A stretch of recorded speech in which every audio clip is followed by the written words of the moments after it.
You had two choices this weekend. Watch women kick ass in a post-apocalyptic death race, or watch women kick ass in an a cappella singing competition. Personally, I opted for both.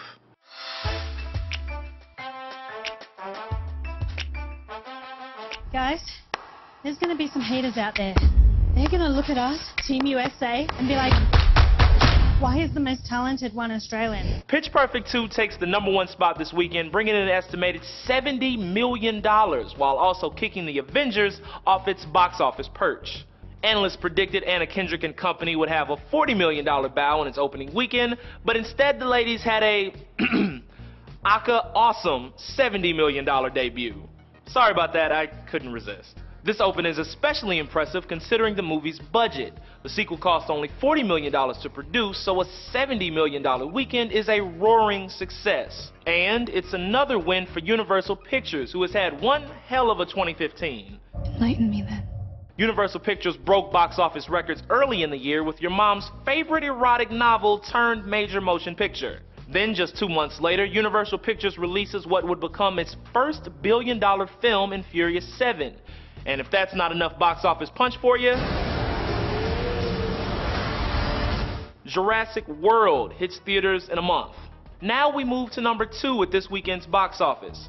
The best action movie I have ever had the pleasure of seeing on a 40 by 60 foot screen.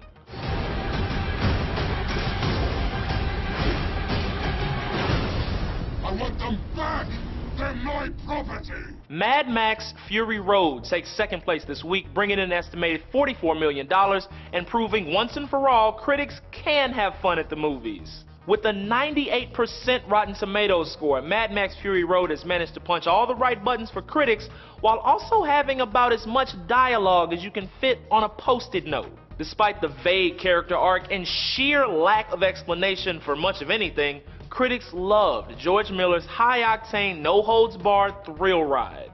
Aside from how intense and wonderful Mad Max is, moviegoers and critics alike can't help but notice this isn't really Max's movie. This is more Charlize Theron's movie than Tom Hardy's. Max is practically a supporting character in his own movie. Charlize Theron crushes. It should be called Furiosa Road and Mad Max. Yeah, he's in this movie too. Hey, Tom, look, it's all good, man. You were definitely my favorite character in Lawless. Hands down.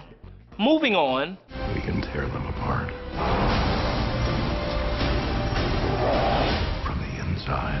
In at #3 this week is the newest billion-dollar Marvel flick, Avengers Age of Ultron, bringing in an estimated $38 million in its third weekend out. And for those of you keeping score, that makes Avengers 2 Marvel's third billion-dollar movie in 4 years. As for next week, you wanted to see Tomorrowland. Here it comes. A 2-hour advertisement for Disney's theme park. For Newsy, I'm Jamal Andrus.